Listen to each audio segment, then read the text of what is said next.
Call the meeting to order. Please raise for the Pledge of Allegiance. Pledge allegiance to the flag of the United States of America and to the republic for which it stands, one nation, under God, indivisible, with liberty and justice for all. Roll call, Jill. Frank Carini. Here. Mark Verhalen. Here. Kelly Ganir. Here. Mike Dudzik. Here. Cheryl Sterniglia. Here. Meredith Whitman. Here. Jerry Christ. Here. Will Martin. Paige Stewart. Good evening, everyone. Thank you for attending our October 14th meeting. Right to the agenda item number 4, consent agenda A through D. If there's any objections or questions, they'll be so approved. Question on the accidental drill at Shepherd Hills. Did they sort that out? Get that panic button fixed? It's not in the report.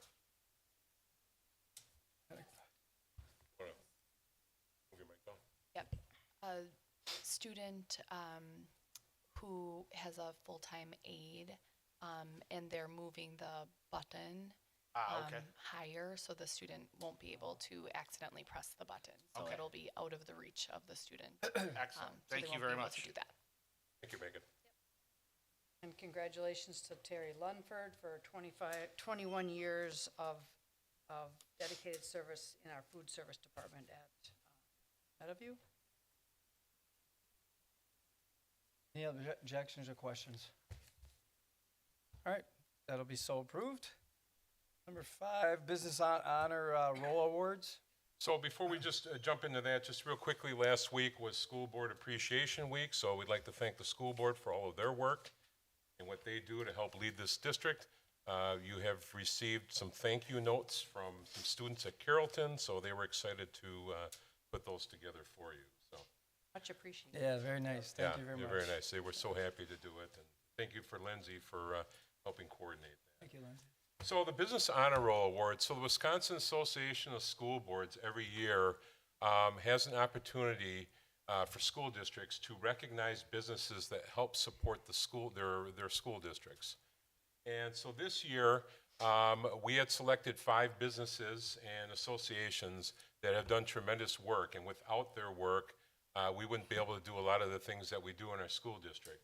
And representatives are here this evening, and we would like to recognize them at this meeting tonight. So what I'm going to ask for is if board members could leave their seats and go down on the floor, because we'd like to get a picture with each individual group after I'm done reading their narrative, and then they have a chance to respond, and we can get a group picture. So if you want to make your way down, kind of in front of the area where Mike and Jerry and Cheryl sit. And then Lindsay will be taking pictures.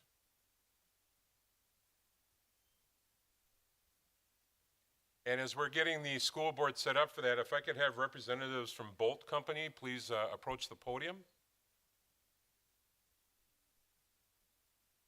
Bolt, not ECU, not yet. You're coming, Victor.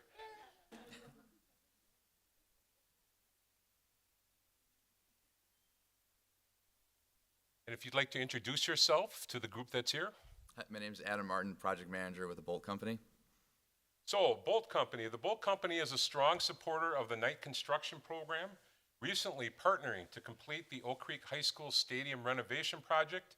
Students worked with Bolt to enhance the main entrance to the stadium and build a new multi-use building, providing much-needed storage and team meeting space for high school athletic teams, clubs, and youth programs. Throughout the project, students worked directly with the Bolt construction crew, gaining hands-on commercial construction experience and working alongside trade professionals to learn a broad range of skills, from pouring concrete to electrical work. Students developed technical skills such as masonry, carpentry, plumbing, and roofing, in addition to important life skills like teamwork and problem solving. Many of the students walked away from this experience with full-time positions with Bolt after graduation. I believe it was 3 students? 3. Yep, 3 students. Thank you for that. The construction students who were part of this unique project built more than just structures. They laid the groundwork for promising careers. So let's give a nice round of applause to Bolt Construction. And Adam, the floor is yours if you'd like to say a few words about the award and about the work that you're doing. I'm really just thankful that the school board and the community supported the project. It really went well. The kids were an absolute pleasure to work with. I couldn't be more happy to be part of this community. This was more than just Bolt. I mean, for me, I've lived in Oak Creek for 17 years with my wife and 4 kids, so I couldn't be more proud of Oak Creek. Again, super happy that everyone was willing to support the project, and it went as well as it did. It looks like you brought some of your children with you tonight. Yeah, I got 3 of them. All right. Awesome, awesome. So Lindsay has your certificate, and then if you'd like to stand over by the board there, and we'll take a picture. Lindsay will take your picture. We may have to have maybe Megan and Monica maybe move a little bit. Really bright family cup. Lindsay, do you want them in the middle of the board? Yeah, let's do that. We'll have to scrunch together. Maybe put them yeah. between Cheryl and Mark? Perfect. Okay. All right. Go in towards the center.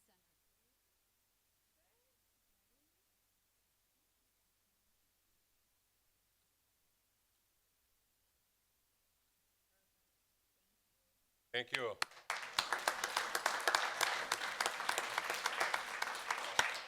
Next up, if I could have representatives from the Ridge Community Church, please approach the podium. Awesome. If you want to state your names, please. Sure. I'm Forrest. I'm the pastor with the Ridge Community Church. I'm Amanda, and I am the kids director for the Ridge. And I'm Angie, and I'm the adult ministry director. So the Ridge Community Church's unwavering commitment to supporting our local schools and students is truly remarkable. Through a partnership with Operation Warm, the Ridge generously provided over 300 winter coats to 5 Oak Creek public schools last year, ensuring that students stay warm and comfortable during the winter months. They have also worked with the school district this year to provide over 200 winter coats for our students. The Ridge also generously donated 500 pairs of shoes to our elementary students in need, a contribution made possible through their collaboration with the Milwaukee Bucks and Nike. Beyond these incredible contributions, the Ridge Community Church has played a vital role in enhancing and improving the staff lounges and other areas at West Middle School and Cedar Hills Elementary. Their involvement and generous support exemplify their deep commitment to fostering a nurturing and supporting community for our children. So congratulations to the Ridge Community Church. Thank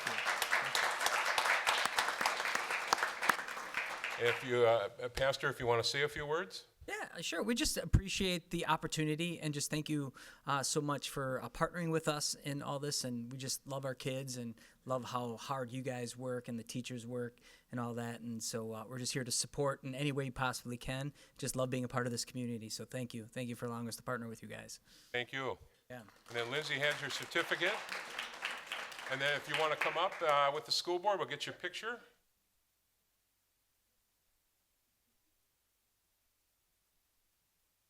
I know there's probably a few other things I missed with the Ridge and their involvement. I know that they've provided some lunches to some of our staff and other things like that. So they are just a tremendous partner for our community.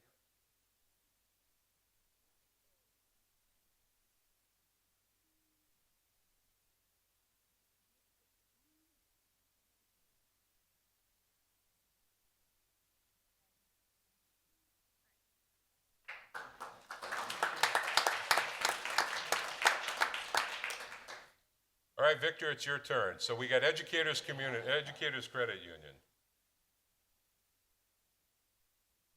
If you and your team want to introduce yourselves. Victor Frazier, Educators Credit Union, Director of Community Engagement. Julie Squires, a regional for Oak Creek area. Lainey Gwynn, I'm the Oak Creek manager. So Educators Credit Union continues to be a great resource for Oak Creek High School's Career and Technical Education Department.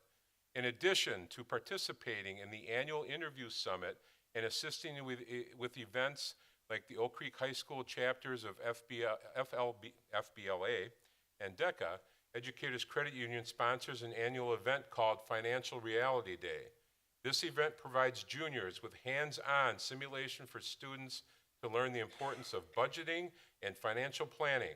Students are given a fictitious career and salary and tasked with managing their money to support their made-up lives, including how to pay for things like groceries, daycare, and utilities. And I know we have some of our board members that participate in this as well, and it really is a great experience.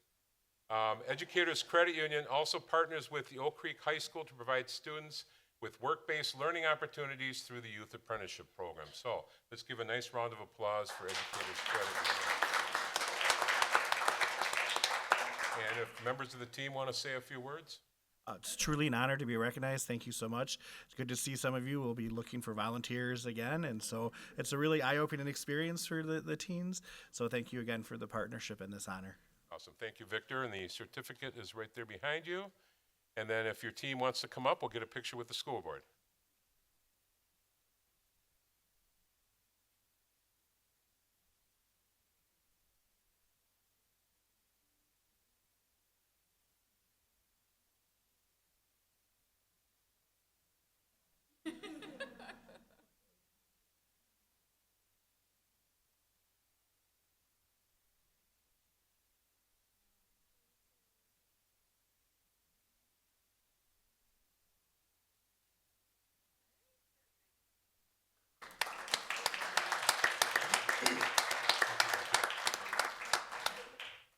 And if representatives from Chick-fil-A could please approach the podium. Or representative. It's just Jill. Jill, if you want to introduce yourself. I'm Jill. I am the HR and outside sales director for Chick-fil-A. So Chick-fil-A, supporting our PBIS initiatives through the use of chicken tickets. They helped us reward students for demonstrating positive behavior and embodying the Knights Code with a chance to earn Chick-fil-A gift cards. This initiative incentivizes students to adhere to the Knights Code and helps create a positive and fun school environment. Chick-fil-A has generously contributed to our staff appreciation days through donations, demonstrating their appreciation for the hard work of our educators. In addition to being an active participant at the Oak Creek High School Career Expo, several representatives from the Oak Creek Drexel Town Square restaurant have served as guest speakers in many businesses and alternative education classes. Freedom, one of the Chick-fil-A mascots, brought smiles to the faces of our littlest Knights during our 4K and 5K enrollment fair. Chick-fil-A's dedication to employing Oak Creek High School students further exemplifies their commitment to our school district. Congratulations, Chick-fil-A, and thank you very much for your work with us. If you'd like to say a few words. I think we are just grateful to everybody for allowing us to be a part of the community because it's more than just chicken. We can sell chicken all day long, but it's more than that for us. Thank you. If you want to join the school board, we'll get a picture.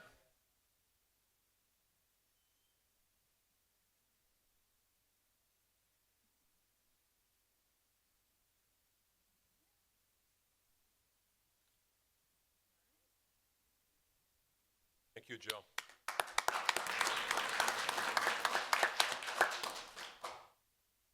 And our last organization business that we want to recognize is the South Suburban Chamber of Commerce. So if representatives from the chamber would please approach the podium. Sure. Yeah, Andy Thompson. I'm the treasurer with the chamber. Liz, I'm the vice president. Jill, I'm the secretary. Kristen Jastrock, I'm the executive director. So the South Suburban Chamber of Commerce has been a proud supporter of the Oak Creek Franklin Joint School District for a number of years. This year, the South Suburban Chamber of Commerce honored Oak Creek High School's technical education teacher, Matt Lonergan, as the inaugural recipient of the Educator Year Award. This prestigious accolade celebrates his outstanding contributions to education and the community. The Chamber also awards a $1,500 scholarship to a deserving Oak Creek High School graduate, further investing in the future of our students. through a diverse range of initiatives ranging from participating in the Interview Summit to providing apprenticeship opportunities and more, as well as also participating in the Reality Day. The South Suburban Chamber of Commerce and its members continue to exemplify the spirit of community and collaboration. So congratulations to the South Suburban Chamber of Commerce.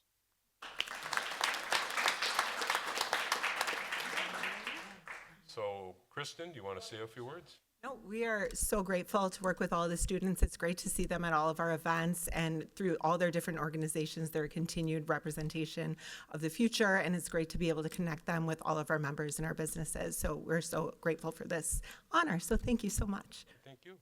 You have your certificate?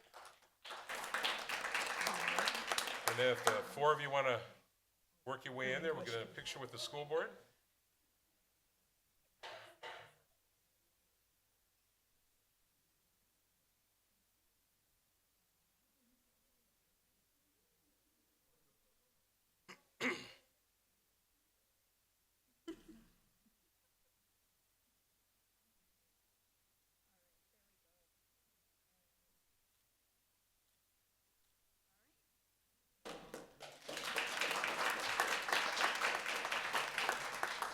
And with permission of the board president, if I could go to the next agenda item, it would be a board recognition. So if I could have Lisa Witrekas-Klepek please report to the podium.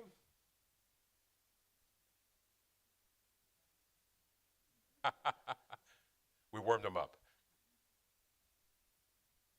So Lisa's a representative of the Oak Creek Police Department and their Community Resources and National Night Out representative.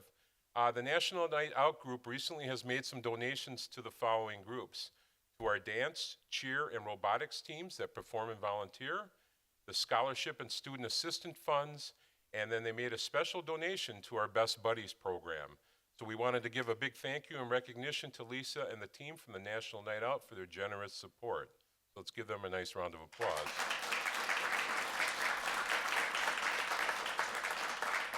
And Lisa, if you'd like to say a few words.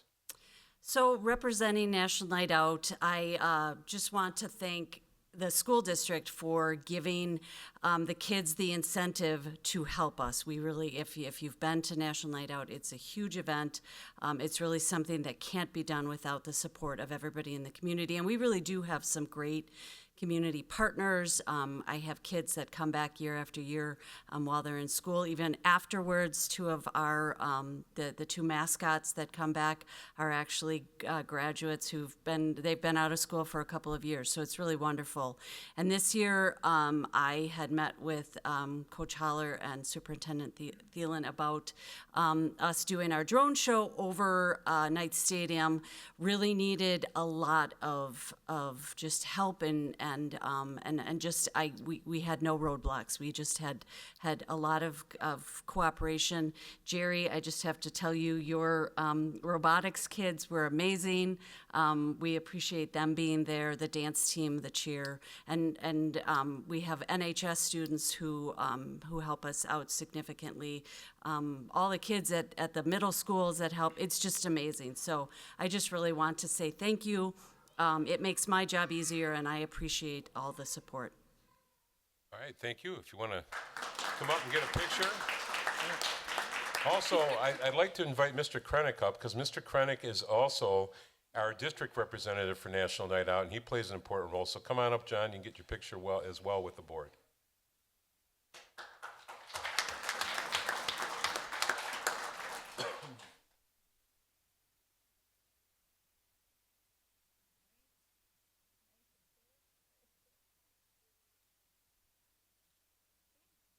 All right, thank you.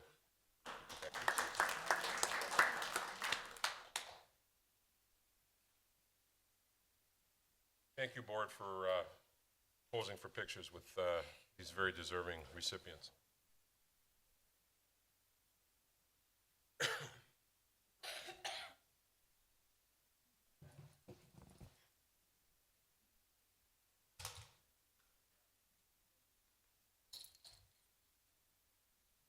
And then, Mr. President, for the program Spotlight, Partners for Success, the presenter is not here this evening. They had a family emergency in that, so we're going to move that to the October 28th board meeting, if that's okay by you. Sounds good, thank you. Okay. All right, next on the agenda is public input. We're gonna recess formal portion of the meeting to entertain comments or questions on the agenda items. Two comments I wanna make, is comments that deem to be personal attacks against other persons, whether they're present in the meeting or not, is not appropriate and may be ruled out of order. We wish to model for our youth and community sharing ideas about issues with kindness and civility. And also an additional comment, the lending of additional 3 minutes or deferring additional 3 minutes to another person to continue the conversation is not allowed. So, right to, I don't have any comments up here. Anybody want to address the board? I need a kindly yellow sheet, but thank you. Yeah, thank you. 3 minutes, 2.5 minutes, I'll raise my hand. Thank you. You can go. Oh, 1 minute, sorry. Thank you. Thank you. Thank you. So, in 2 minutes and 30 seconds, I'll raise it. 3 minutes. So, go ahead, thank you. Good evening, members of the school board, everyone present, and those watching online. My name is Cherry Gale, Dr. Cherry Gale Buchanan, and I have proudly lived in Oak Creek for 18 years. With 26 years of experience as an educator, including 5 years dedicated to mainstreaming special education students, I've seen the transformative power of inclusive practices. I stand before you today to express my support for improving our district's special education program and implementation. Throughout my career, I have collaborated closely with psychologists, resource teachers, counselors, and fellow educators to support our special education students. This teamwork has allowed these students to excel in regular education classrooms while effectively utilizing the resources available to them. The benefits of inclusion extend beyond academics. They foster a rich, supportive environment where all students learn empathy and cooperation. When we embrace diverse learning needs, we create classrooms that prepare all students for a diverse world. I urge the board to fully support inclusive education initiatives. By doing so, we invest in a future where every student and teacher has the opportunity to thrive. Thank you for your time and for your commitment to our schools.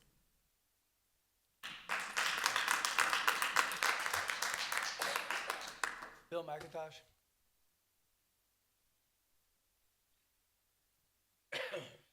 Bill, 2 minutes and 30 seconds to raise my hand. So. My name is William McIntosh, and of course I'm here. I always like to come and talk about our budget. I see that we got the final budget meeting coming up on the 28th, and I just wanted to reiterate what we did back at our budget meeting where we approved $45 million in tax levy. Of that $45 million, almost 50% of it goes to servicing our debt. Almost $20 million goes to servicing the debt. That's out of hand. That takes millions out of the classrooms, millions from what our colleague just talked about. We can do better than that. We're putting another $40 million of debt onto us if we approve this pool referendum. That puts us nearly $170 million plus in debt. One of the top 10 most indebted school districts in this state. We are the 23rd largest school district in the state of Wisconsin, and we're in the top 10 in debt. We've got a pool down in Racine that you guys talked about a lot when you proposed this one up here. You talked about it up and coming, and what they're actually doing, from what I'm being told, is they're laying people off, lifeguards and other people that work there because it's not being utilized. SC Johnson is donating money to swim classes for second graders. So there's a huge expense on that pool if it's not utilized. So you're asking again for another $1 million+ added to the budget coming up next week. You told us 45 million, but you know it's going to be around 46, 47 million come next week or 2 weeks from now. And it's going to increase the tax levy for the people of Oak Creek. We've lost 400+ students that transfer out to other districts. That money goes with it. Then we take open enrollment of 800+ students from other municipalities. We get that tax money. But those people that come here, their parents don't pay taxes in Oak Creek.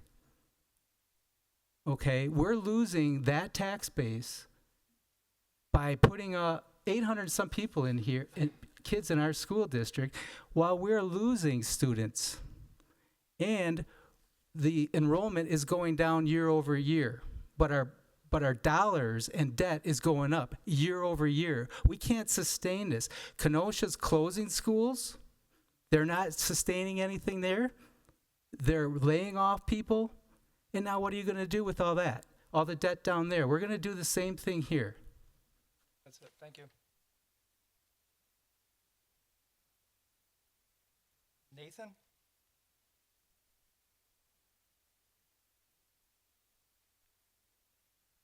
2 minutes and 30 seconds. I'll raise my hand. You got 30 All right. seconds. Thank you. Thank you. Members of the board, good evening. My name is Nate Edwards. My wife and I have been a resident here in Oak Creek for just shy of 9 years. We have 2 kids, and my children were previously enrolled in the district, and I'll get to why that was in a moment. The reason I'm up here tonight is I wanted to touch base about the next item on your agenda, which will be the special education audit. That is item number 7 of the agenda. The reason I'm up here is because this audit was performed, or at least started to be performed back in winter of this year. And my wife and I were actually part of one of the focus groups involved in this. We were initially told that this audit result would be published sometime in May or just before the end of the 2023-24 school year. Here we are now 5 months after that. I'm glad that the results are now being published, but this is something that myself and a lot of other parents of special needs kids in the district are anxiously awaiting on. Not to steal thunder from whoever's going to be presenting the information about the report, but one thing that you'll probably note once you get into the report is that almost all of the pride and praise that's mentioned early on in the report comes from staff members of the district. Virtually none of it comes from other parents of children in the district who have special needs. Deerfield Elementary is where my child previously attended, and currently it has a ratio of 1 special education teacher to 9.5 students with special needs. There's also 15 paraprofessionals on staff, but as the report indicated, these are, quote, indicative of a reactionary model and often more difficult to coordinate services to be proactive for, and planful and proactive, as it states. In the report, it states district-wide, 3 schools have caseloads where the ratio of students with special needs to educators is greater than 10 to 1. 3 facilities are the 9th grade center, West Middle School, and Edgewood Elementary. If you look at the numbers just a little bit deeper, you have 7 schools that surpass a ratio of 9 to 1, including Deerfield. Parents of other special needs students in the district are talking, we're comparing notes on our collective experiences, and we're finding disturbing and frustrating commonalities. Parents are taking actions that they feel like they'd only have to take if they felt like they were backed into a corner. Neighbors who I knew near Deerfield have moved to Franklin, and they're now in the Franklin district because they felt let down by the schools because their kids have special needs and nobody was taking them seriously. We pulled our child out of Deerfield, and it wasn't an easy choice to make, but we felt that for his welfare and safety, we had to do that. I know that being board members is probably a thankless job, and I appreciate the difficulties that you can face. But rest assured, other parents of special needs kids in the district are concerned. They're getting more and more frustrated, and we expect to see some collective action done to remedy this problem.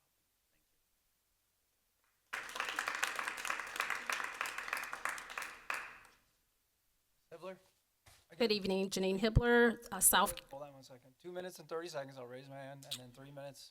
Yes, sir. Thank you. South Crane Drive. I have 4 agenda items, and I'll make it very quick. First comment is on agenda item number 4C, personnel. Very concerned, not just myself and even my colleague that just spoke, about the resignation of several special education instructional aides. So obviously we have some personnel issues that need to be addressed in the district. Item number 4D, school safety drill report. I think Mr. Chris had a question. I'm concerned about a few items that I noticed. 2 of the schools did not do drills in September. I'm an emergency manager by trade, and that really concerns me because one was the 9th grade and high school campus, and we know that every year there are new students to those campuses. And what's the excuse? Why are we not doing drills in some of the schools in a timely fashion, especially at the beginning of the school year, when it sounds like there was a new protocol and system put in place? Raptor is mentioned several times, so I'm not really sure what the requirements are, but I think we need to address why schools are not completing the drills as scheduled. Item number 9A, special education audit. I'm really concerned because in the audit, it talks about the demographics of the BIPOC population that I've been discussing for the last couple months. But this audit was not inclusive of what DeRoot conducted, as well as the DeRoot audit for DEI segregated African-American students. And I'm really concerned about that, that we're spending this kind of money across the district to conduct audits, and we're not being inclusive of every student in the district. So it sounds like the contractor that completed the special education audit was very comprehensive in their approach. They were inclusive of staff and other people, and that's not what happened for the DEI audit. It was very discriminatory and segregated, and I'm really concerned about that, as well as other parents that were a part of the DEI audit. And to hear my colleague Nathan make the comment that you all aren't listening to the people that you request to come to the table, that's really concerning from probably a legal standpoint, as well as insurance protection. We really need to do better, and we need to ask the appropriate questions. My last item is agenda number 9, item number 9C, the 2024 pupil count. I would like, before you approve this, I know this is informational tonight, I would like you to include the demographics of the students that are currently in the district for the 2024 and 25 school year, as well as those that have withdrawn. Thank you. I have no other comments that were given. Okay, reconvene former portion of the meeting for board discussion and action, information items, special education audit report update. Yes, and I'd like to invite Monica Church, our Director of Special Education, to come up and present this. Just a couple comments before she starts her presentation. Just a reminder of the board that we came to the board back in January with the idea of wanting to conduct a special education audit because we had some concerns about services, about programming, and so on. So we worked with Integrated Comprehensive Solutions to lead that work, and they completed that work in mid-June. We did receive the report around that time. We were also going through some personnel changes at that time where our previous Director of Student Services had left. We were in the process of replacing that person, and then more recently, over the course of the last 5 weeks, our director or our assistant superintendent of student services had resigned and left to go to a different district, and we're in the process of replacing that position, as well as our current assistant superintendent, Megan Ahrens, who came new to the position. I say all of this not to make excuses, but I just want to put some context together as we are working through this, and Monica has put together a great presentation to share with you to kind of summarize the 182-page document and talk about how over the course of the next few years that we will look to roll out some of the recommendations that are being made on this. I also want to give thank you to our special ed parent advisory group, who's been strong advocates, not only for their own children, but all children of special education needs within this district, and we appreciate their feedback and their contributions to the discussion as well. So I will turn things over to Monica. Thank you. Thank you for having me here tonight. My role tonight is to present to you the findings of the special education audit that was completed by Integrated Comprehensive Systems for Equity last spring. Dr. Elise Fratura and Dr. Colleen Capper are co-founders of Integrative Comprehensive Systems, known as ICS. Dr. Elise Fratura is a professor emeritus at the University of Wisconsin-Milwaukee, and Dr. Colleen Capper is a professor emeritus at the University of Wisconsin-Madison.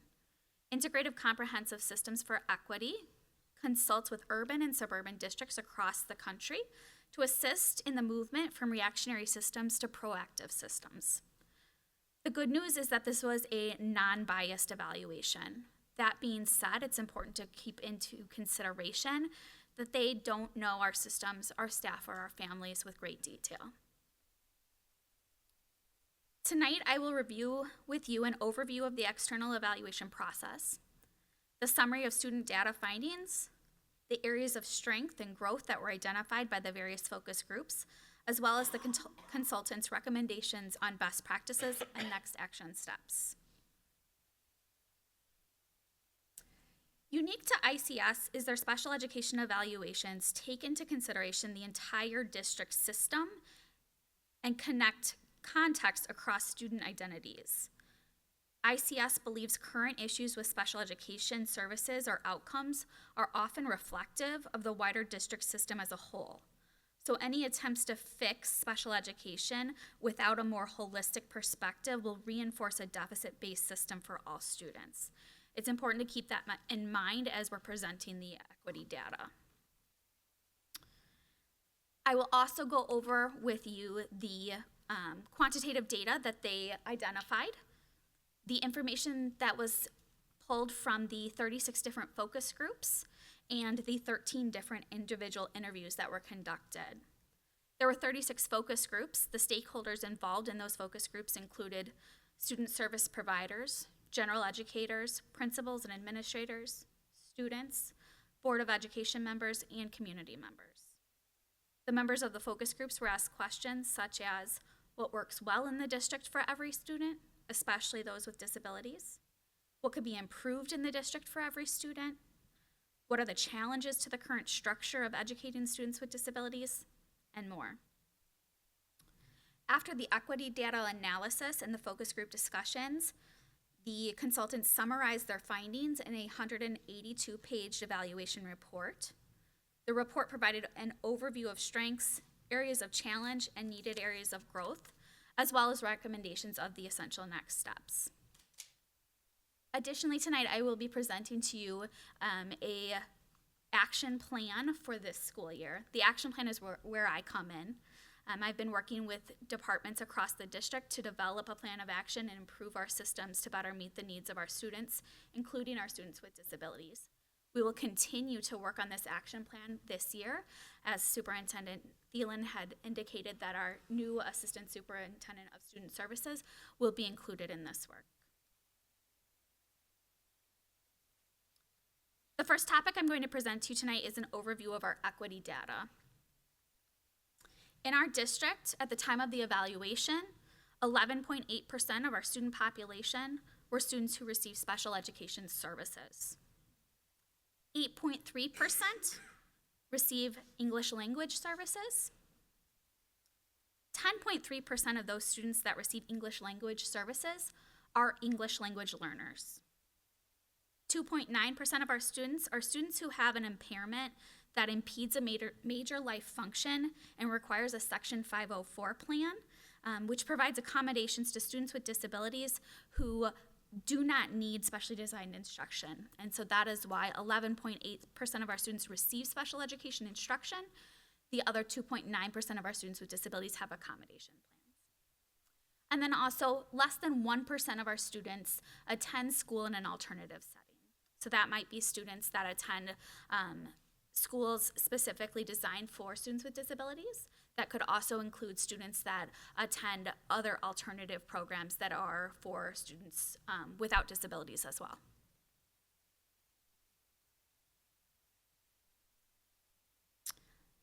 This slide shows the intersection of data relating to students receiving special education services. Students receiving special education services are over-identified for in-school suspensions. You can see that 31.7% of our students with disabilities received an in-school suspension. 37.3% of our students who received out-of-school suspensions were students with disabilities last school year.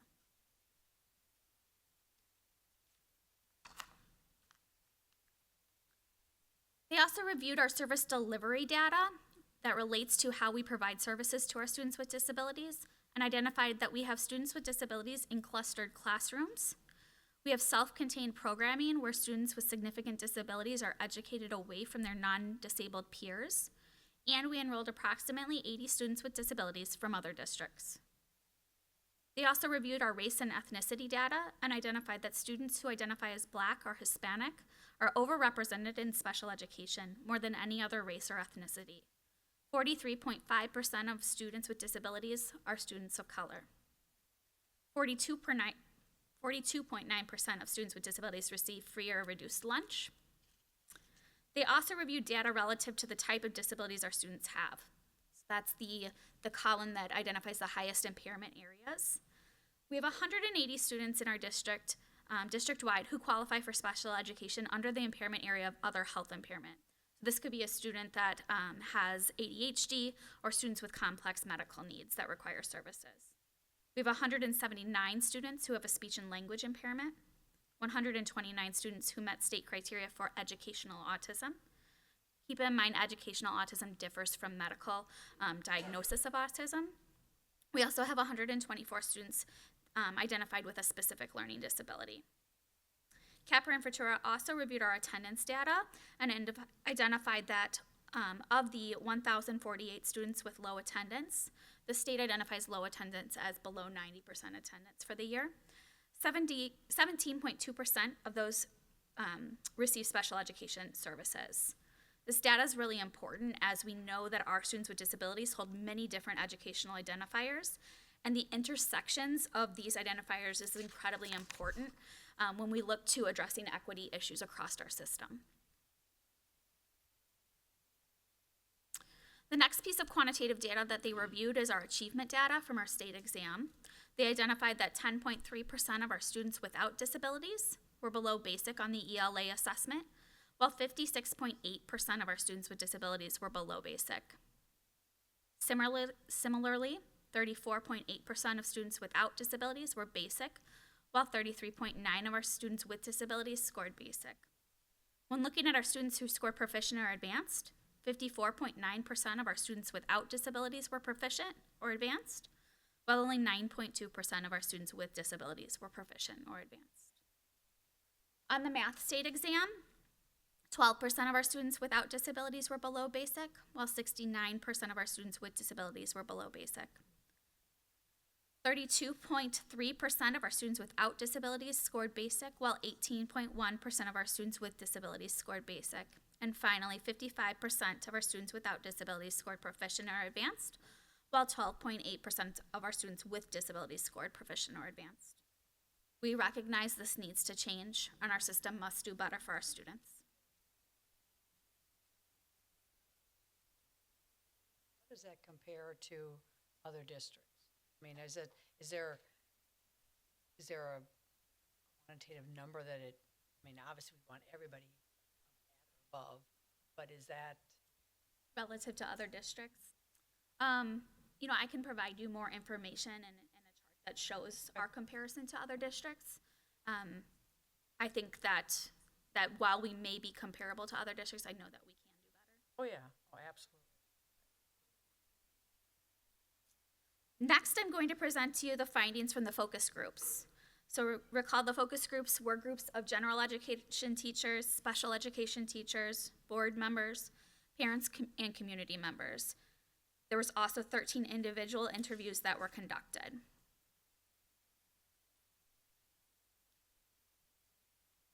summary of the focus group findings identified 3 main areas of strength for our district. We have strong curriculum and resources. Our students are cared for and valued, and our staff are collaborative and supportive of one another.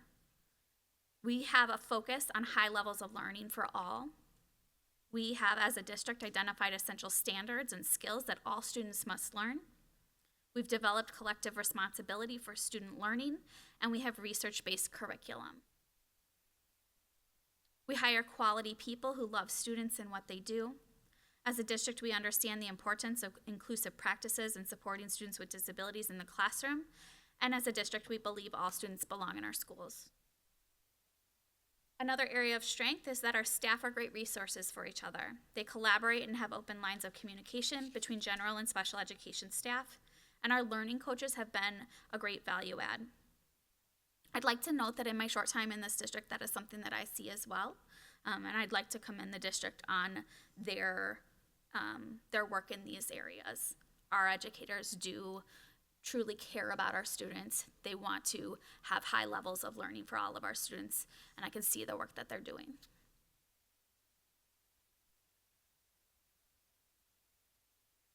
A summary of the areas of growth identified through the focus groups shows that we can improve in a variety of ways across 5 different themes. So the first column, focus on high quality teaching and learning. First, we can improve our focus on high quality teaching and learning. We can continue to improve our vision and clarify our mission of equity for all students. We can continue to work on workplace culture, shift from a focus on compliance to a focus on student learning, and ensure that our special education processes and procedures are followed consistently across all of our buildings. The next column is special education service delivery. We can improve in our service delivery model of special education by identifying more ways to provide students with disabilities instruction in their general education classroom and identifying practices that support high levels of learning. In the next column, we can improve by addressing our staffing practices, by using research-based ratios of staff to students, improving the way we staff related service providers, such as our speech and language pathologists, our occupational therapists, our physical therapists, and we can improve on how we assign counselors and psychologists to schools. In the next column, we can improve the capacity of staff to teach a range of all students through professional development and improved instructional practices to ensure students receive instruction in their same age, in their general education classroom with their same age non-disabled peers. We can improve our Tier 1 universal instruction so that our practices are equitable and designed to meet the needs of all of our learners. In the last column, we can improve by creating more organizational structures for equity at our district office level. We can improve district office alignment, hiring practices, organizational structures, and our professional development and mentoring program. There are a lot of areas and recommendations for growth here. I believe a lot of these can be taken care of through professional development and mentoring. As you look at the report, a lot of the specific recommendations are around providing professional development to our staff on topics of equity, on topics of asset-based language, and vision and beliefs. So I believe that we have the capacity to implement these recommendations, and a lot of them will be addressed through professional development. We have a good start on this initiative as we've already provided many different forms of professional development to our staff this summer and this school year already, and we'll continue to provide more professional development as the year goes on. Now I'm going to present to you the best practices and our essential next steps that we will use to improve our district to better serve our students, including our students with disabilities.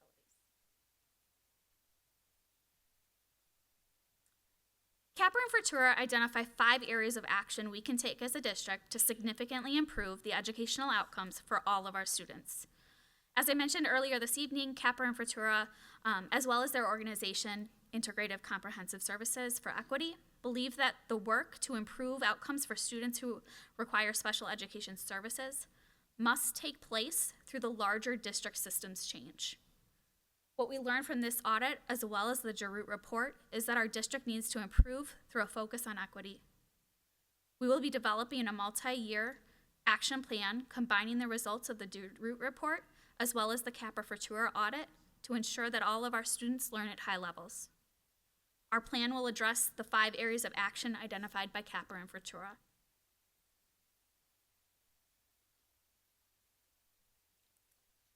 While much work needs to be done, we recognize that. We have already started important steps towards this work.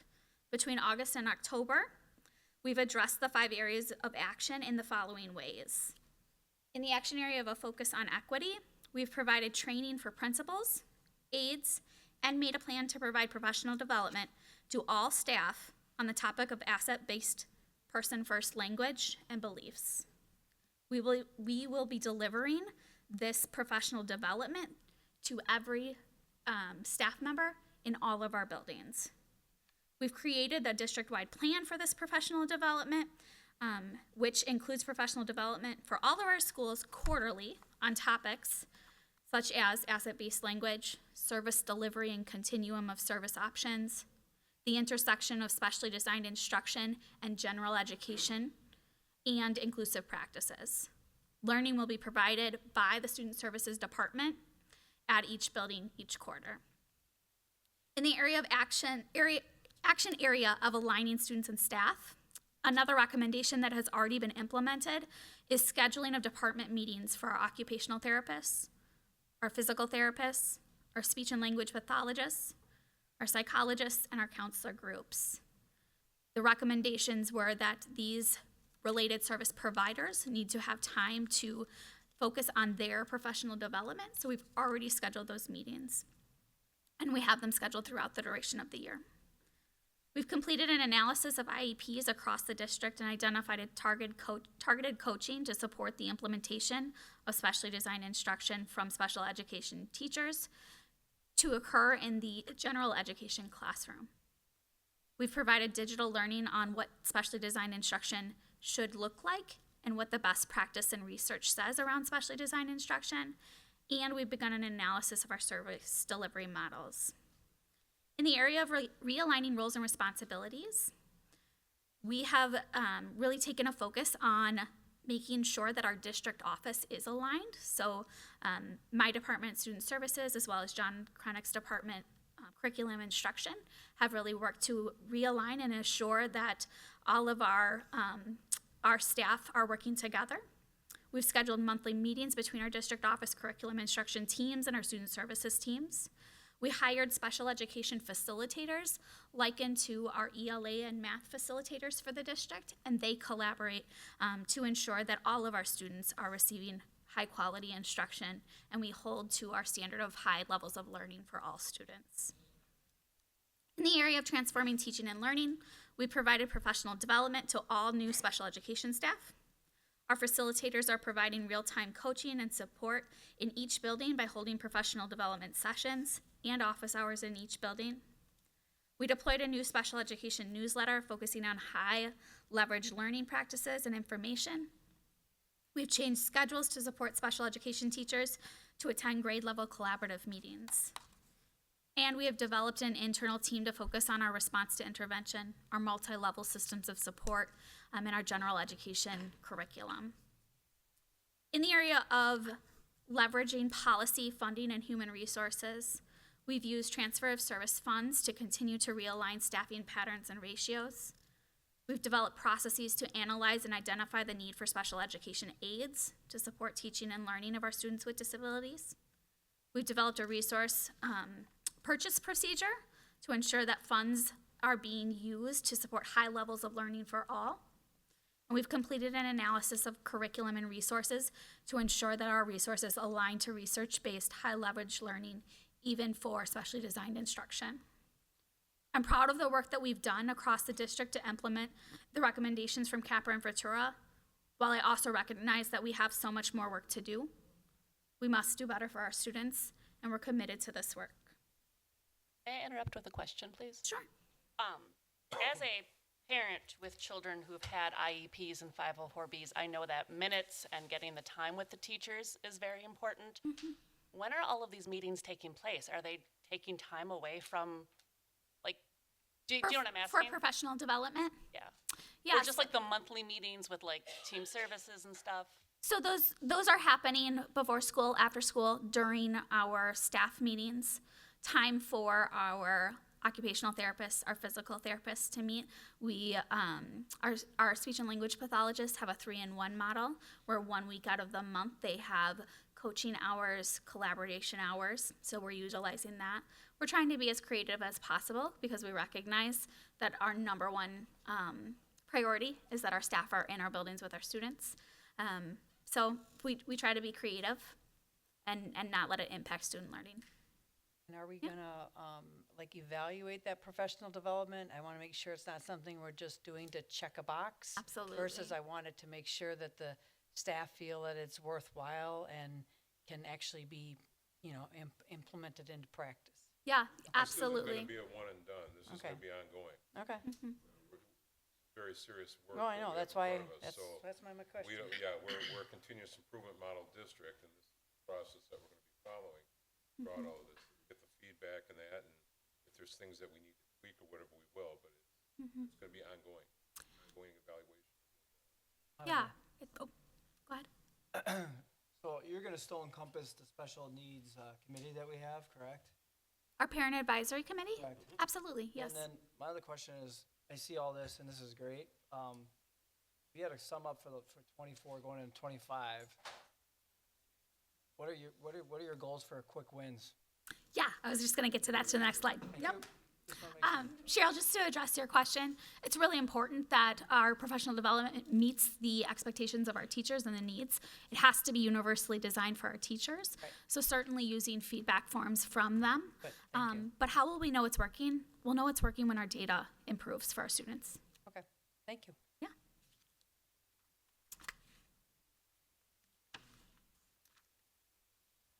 Okay, so while I shared with you all of the work that's already begun, this slide represents the work that we plan to do, right? And those quick wins, Frank, that we do plan to address this school year.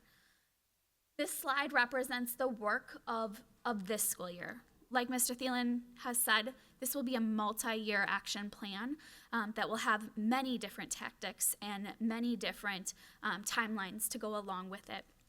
However, the work that we can do this school year involves the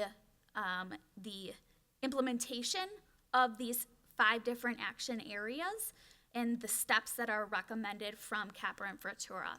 So in the columns here, you can see a focus on equity, and then you might see, like it says A2, shift from deficit-based language and practices to asset-based language.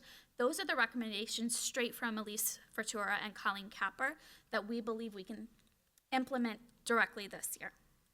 The overarching goals that we've identified for this school year are in the gray rectangle.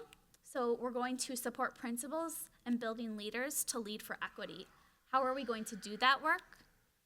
We are going to utilize the recommendations from the consultants, including shifting from deficit-based language to asset-based practices, having staff participate in district coordinated opportunities to deepen their learning and understanding of all demographically representative identities, and helping our staff understand the research on equity and best practices across all student identifiers.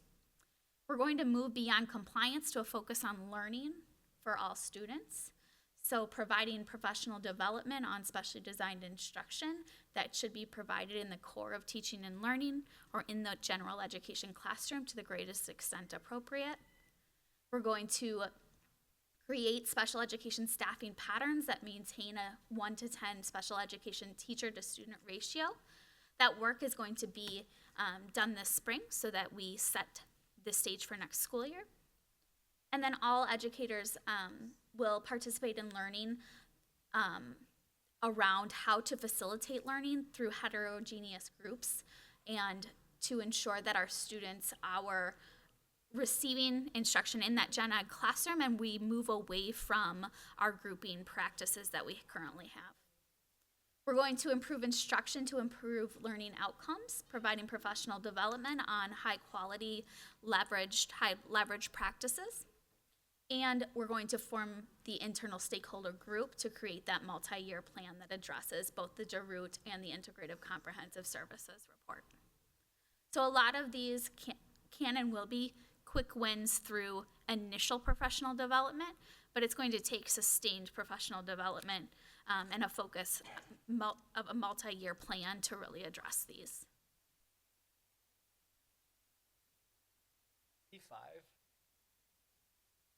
Is that going to be sitting down with parents going through the IEP 504 plans? So D5 is the district should provide professional development to special educators and student service staff to complete proactive student support plans and IEPs. So really that's professional development for our teachers on how to have proactive IEPs, asset-based language in our IEPs, and shift our IEPs from a focus on completing the paperwork to making that the North Star for the student. So that would involve our IEP meetings. Our parents will be involved in that through discussions through our IEP meetings. But I think the intent of D5 is really to ensure that our staff have more professional development on how to do that. If I can kind of add on that. Yeah. Someone that's running a after-school program, Monica did a great job last Sunday of getting us all together and helping us prepare for the students that we have in our programs, information I never had before, that now I can leverage and look at. You know, if I have a student that's acting out during meetings, then I find out that they have an anxiety issue. So now I can protect them during a meeting. Maybe it's giving them a job or a task that's more in a quiet area. So by providing the coaches and advisors of programs this information I just got, I've been doing this for 10 years, and I've got kids that I've had for 3 years now, and I look at this form and I'm like, yeah, that's stuff that I wish I would have known a while back. And it helps I can't speak to other programs, but it helps the robotics program figure out ways to include all of these kids. And, you know, I know that, okay, so this student's got, you know, some attention deficit. Maybe I don't want them running a saw. Okay, but I can look at ways to make sure that they're all included. So that's something that's just been implemented in the last couple of weeks. It's awesome. Thank you. Thank you for that feedback. So the next time that I present to you, we will be presenting the multi-year action plan that our internal group of stakeholders has identified. We'll also be sharing how we've leveraged our special education parent advisory group to support this work. And I guess my question is somewhat along the lines of what Frank was saying is, I see some of this stuff, but I don't see like how the parents are involved and encouraged. And some parents are very hands-on, know what to do, are strong advocates for their children, and others are still in that phase of, oh my gosh, I don't know what to do, and they're lost. And yeah. So I guess, are we going to hear about what's going to be done for parents to be a part of it? Because that's the three-legged stool. It's staff, it's child, and it's and it's the parents. So I want to make sure we're covering that base as well. That's absolutely a great point. Yes, the intent is that we will develop the internal group and then identify how we can better support and leverage the expertise and knowledge of our parents and bring them into our action plan. It'll start internally with our district office staff, and then we will build our layers. And absolutely, our parents are a crucial component to the implementation of this work. And don't forget about us as well. I think we would like to be, included in things as best we can. I mean, I know we're not coming to every meeting and things like that, but just so we can change how we ask questions, how we can answer other parents, those kinds of things, so, Absolutely. I think that's an important topic that you bring up. Some of the recommendations from the consultants also indicated maybe that we can utilize professional development for our school board, for our families, for our educators across the board. I think some of that rang true too with the information that we got about Unified Champions. Yeah, yeah. How we can train board members too in terms of some of the work. Exactly. Monica, one feedback, and get a lot of feedback for that, but when it comes to curriculum, individually, curriculum has got to be different, right? But they want to be challenged. They want to be taught, right? And so they don't want to do the same thing every time. So if they know their, for example, 1, 2, 3, 4, 5, right, their ABCs, and they know how to write their names, let's challenge them to write a sentence, and then eventually becomes a paragraph, and then it becomes a page, right? Yes. So that they can be successful and obviously go in the world and get a job, right? And whatever they want to accomplish, they can achieve that goal. So I just want to make sure that's on an individual basis. It's not all groups, because each individual special needs children is obviously is a state of art. So I hope that makes sense. It does, absolutely. It starts with high levels of learning and expectations, alignment to our standards, and then individualizing it for each and every student. Working and establishing those high level of expectations. The other thing too, for the parent advisory board, Kelly and I, we attended a number of meetings last year as far as board members, so, we'd certainly be able to do that again, I'm sure. Thank you. Sure. But Monica, Blaze, and Dan, budget-wise, if I know we just approved additional funding for additional FTEs for aides and staff. You got to let the board know, because obviously we're 125% behind Yes. this, Cool. and so I just want to make obviously that warranted and pretty clear. So. Could I quickly respond to Cheryl's data question about how our proficiency, I was able to look up your question. So our data from our report card is embargoed until November, but we can preview ours. So our proficiency for special ed students went up for ELA and math by 5% in both categories. And I was able to look at how that compared to a couple of our neighbors. So we're actually higher than Franklin, and we're significantly higher than South Milwaukee. So I just looked up those two in comparison. So I obviously don't know what Franklin's data looks like for this year, but I can look at what theirs is from last year, and we're higher. So I just wanted to share that. Thank you. You're Thank you, welcome. Megan. If I can say one more thing, excuse me, Monica, I just appreciate your work very much. I know that you kind of walked in the middle of this audit, and it was a big challenge for you, but I think you've taken it on, and I think that you're great at what you do, and I appreciate your wisdom and your guidance. And I know that everyone on the school board just can see the challenges in our special ed department, and I have a lot of comfort knowing that you're leading it, and I'm really appreciative and eager to see what's to come. So I just thank you very much. Thank you, Kali. That means a lot. I don't mean to make you blush, but I do want to thank you for what you did for homecoming. That was pretty cool. So, you're welcome. To being there, making a great experience for those kids. So.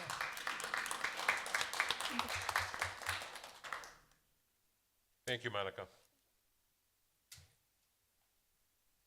All right, next on the agenda is high school, middle school courses for 25-26. Yeah, so John Krennick and Kim Lannis are here to give us some updates.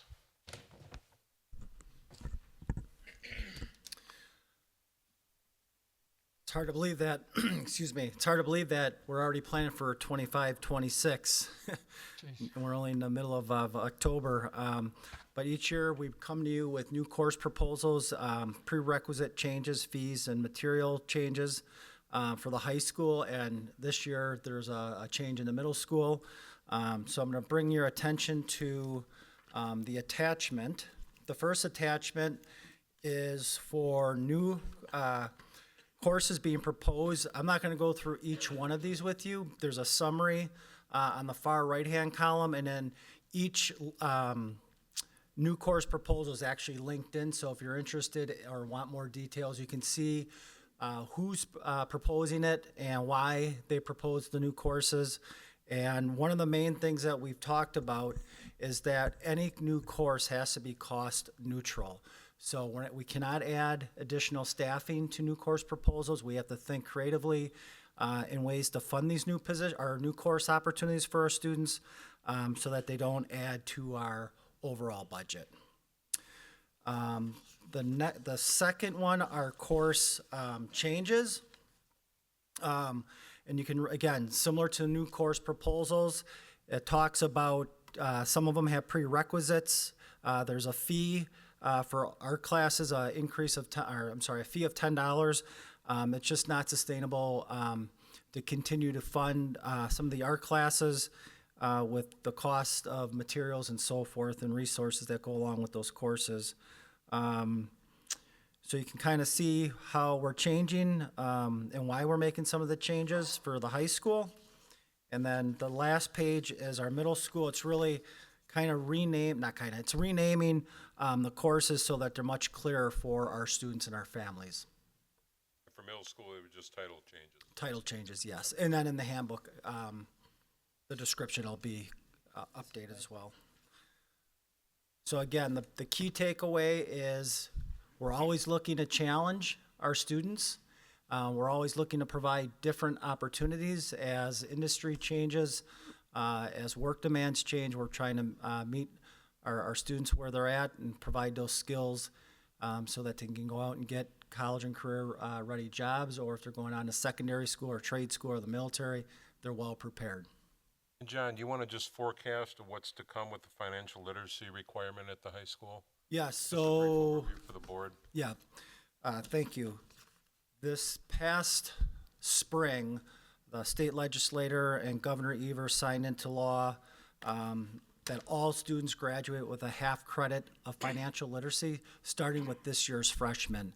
So 2 years from now, every freshman will be a junior.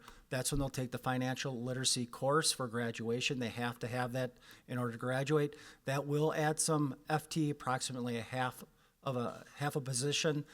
Right now we have, Kim, 12 sections, 14 sections of 10 sections of financial literacy. That's going to more than double. So at that point, we'll have to add some FT for financial literacy. And I can't remember, a couple of years ago, we had talked about wanting to develop, well, we've always had a financial literacy course on the books, but not requiring that all students take it. Well, now all students will have to take it for graduation. Somebody's got a question? Yes.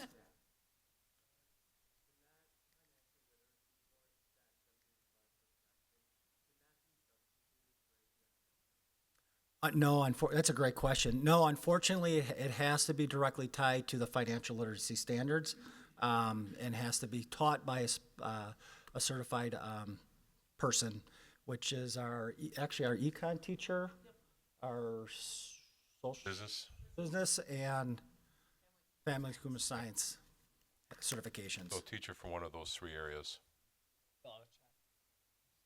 No, that's part of it. Yep. That's definitely part of it.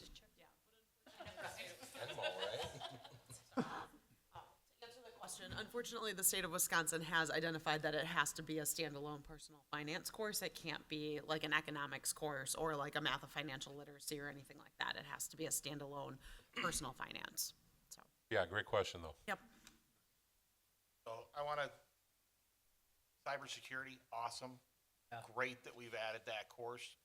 I'm fine that intro to robotics dropped down to a half credit because it's going to churn more kids through now. So giving them the ability to kind of test the water on stuff is a great idea for that course. I think the VEX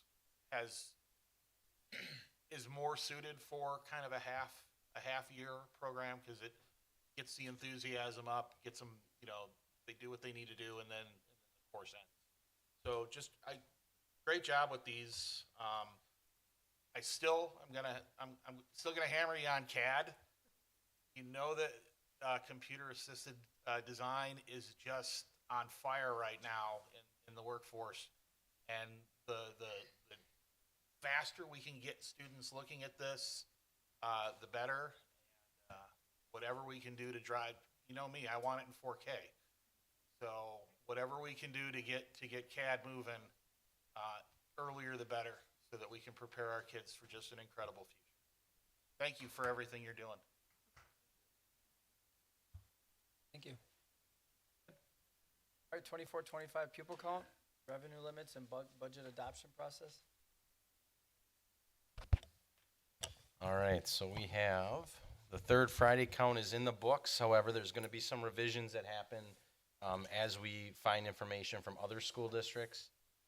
Typically, it's going to be kids that may be enrolled in those districts, but they don't know that they're Oak Creek residents, and then they find out in the next week or two, and then they tell us, and then we have to amend our count. Hopefully, that shouldn't be too many kids. I think right now I have an amendment for 2 more kids. So we're pretty much where we should be with getting that done and having it submitted to the state. So we're in a good spot. As far as what happened, so we're in, for 24-25, enrollment actually, so this is kind of a weird situation because our enrollment went up. You know, if you look back at the attached Applied Population Lab study, it would appear that our enrollment would be going down, but it went up. And I think that's in part because we have growth in our non-resident students. So as the resident students, I don't think we're getting as many coming through, just because I think we've kind of plateaued to a degree. But we have, you can see on that attachment of the breakdown over the last 3 years, we have open enrollment number of 859 for this September, whereas last year was 812. So that helps. It's actually being efficient with our capacity. So trying to make sure we still have some capacity in case we do have resident growth, because we know that there's over 1,000 housing units going in throughout the city. So we're trying to account for that, but then also at the same time look at where our enrollment figures are and then augment that with some open enrollment in so that we're being as efficient as we can. Another thing that was kind of interesting is our open enrollment out. This has been a trend line of districts for the most part throughout the state where districts have seen their open enrollment out going up. And that had been our case as well until this year. So you look at our open enrollment out 2 years ago was 467, then it went up to 496, now it went down to 457.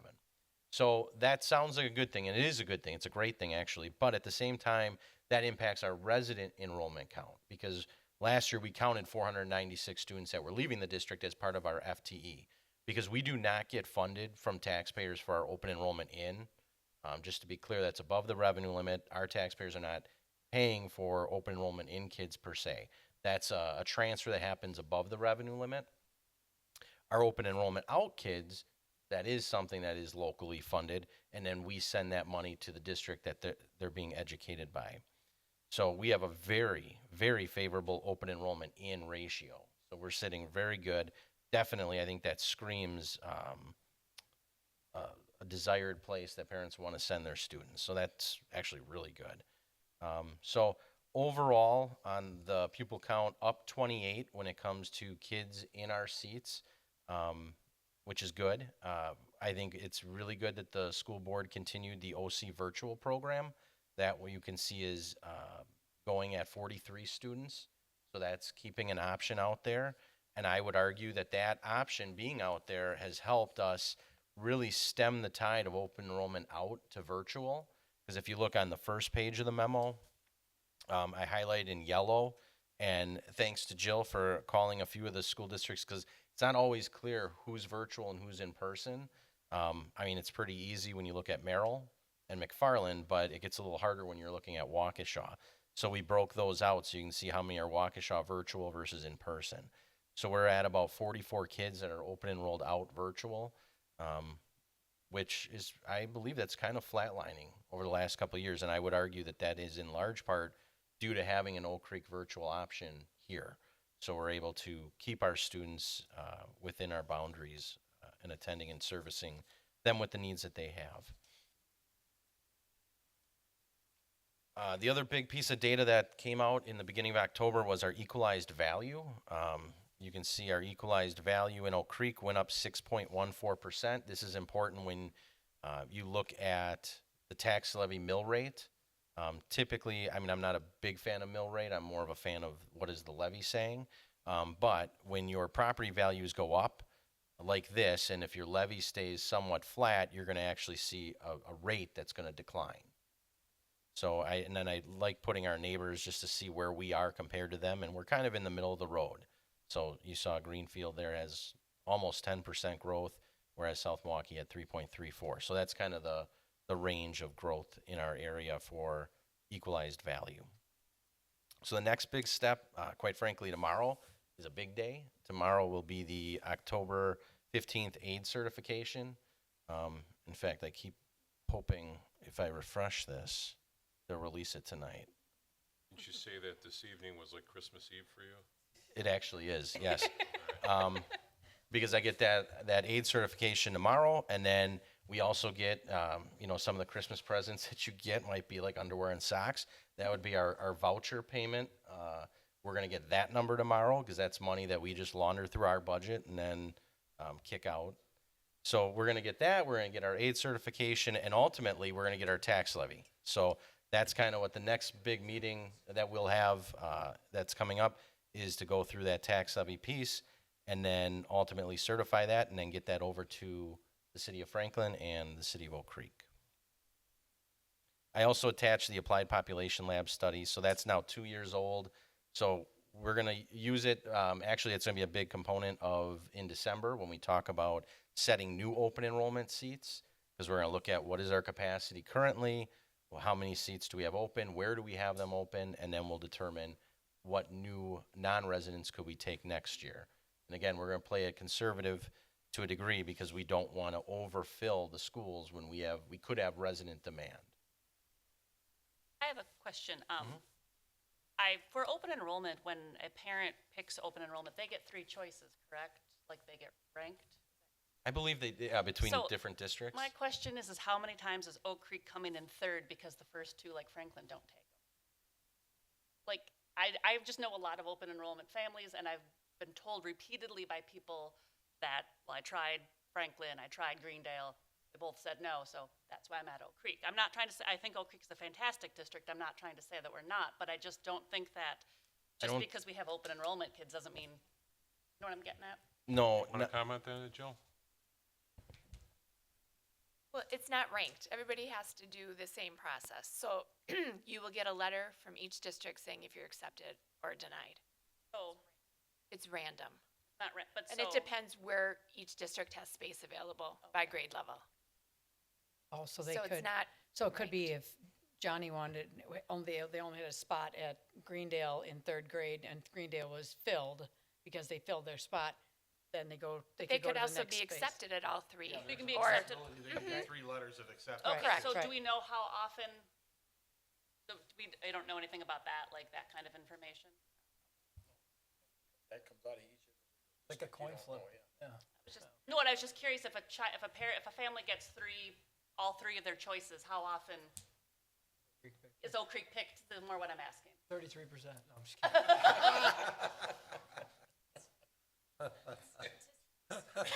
Yeah, I would say though that data, I would definitely say we're a destination district. In fact, we have no open enrollment seats at the high school. Like I can't get my kids here. I just can't, even if I tried. But I think we've done that. I mean, I think we haven't opened seats at the high school because I think, isn't it somewhat the philosophy that it's harder to transfer in when you're further along in your education? And that's. Yeah, I so think it's more beneficial for the students to experience our system as a whole, Right. K through 12. Right. Yes, or at least at the elementary levels coming through. Right. So yeah, we have tried to place more there, and then ultimately you'll have the cohort size you need by the time you get to high Right, school. right. All right, any questions? Well done. Thanks, Blaise. Thank you. Thank you. You do need another hobby. Donation report. All right, donation report. You can see here, this is July through September. We have some donations from the Edgewood PTO, Oak Creek Lions, All Saints Lutheran Church, the Alumni Golf System, Alumni Golf for Oak Creek, and then Kohler. So these are things we're going to be updating throughout the year. Typically, the first quarter is a little bit slower given that it encompasses summer. So we'll continue to update this every quarter and then have the totals running at the bottom. Thank you for everyone that has donated to us. We really appreciate it. So it's great. And a lot of these are driven by staff going out and securing them. I know we have a pinata coming. Yep. At Forest Ridge for an event. Yep. Yeah.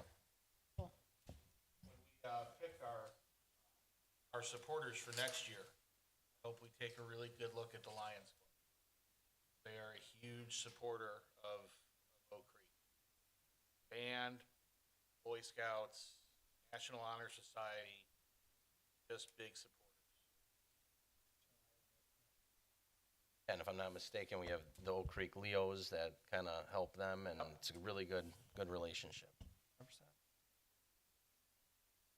All right, upcoming agendas, Dan? So for the October 28th meeting, action items will approve budget adjustments for the 2024-25 fiscal year, including the tax levy. Will certify the 2024-25 fiscal year tax levy to the city of Oak Creek. Will certify the 2024-25 fiscal year tax levy to the city of Franklin. So the first three will be the Blaze Show. Then we will have approval of the high school and middle school course updates, for which the presentation was made this evening. And then I know Blaze or John had mentioned about we're already planning for 25-26, but informational item, we have our calendar proposal for 2025-26 school year. It's hard to believe, but it's that time already. Troy will be here to do his report on retention of professional educators. And then Blaze will be giving the September budget report. And then for the November 11th meeting, there is going to be two action items. There'll be one, the approval of the 2025-26 calendar. And also, it will be the approval of the 2025-2028 SRO contract. So Chief Stecker will be here that evening as well, and we'll be sharing with the board the kind of the rollover of the contract and a few differences that you will see with regards to that. So, and then information item, Chris Bennon will be here, and he'll be sharing our AI task force update that I know a number of board members are very interested in. And he will give an update in terms of the work that's being done with the AI task force in itself. Okay, the board. For a fiber update too? The project, all done? Fiber is near completion. I think we have a few more runs to complete, I thought, by Ryan Road, but we'll have that. I think the last one we might have had was around the CIP timeline. So we'll look at that and see if we want one sooner, or that usually happens in February. Okay, good. Okay, the board will consider a motion to convene an executive session per statute, state statute 19.85(1)(e) to deliberate and negotiate the purchasing of public properties, to invest in public funds, or conducting other specific public business, whenever competitive or bargaining reasons require a closed session. I need a motion. Mr. Nigley moves to approve. Chris, seconds. Any discussion? Roll call. Kelly? Yes. Meredith? Yes. Mike? Yes. Cheryl? Yes. Jerry? Yes. Mark? Yes. Frank is yes. Thank you. Thank you. Mr. Nigley moves to adjourn. Chris will second. Any discussion? All in favor say aye. Aye. Aye. Opposed, say nay. Thank you, everyone.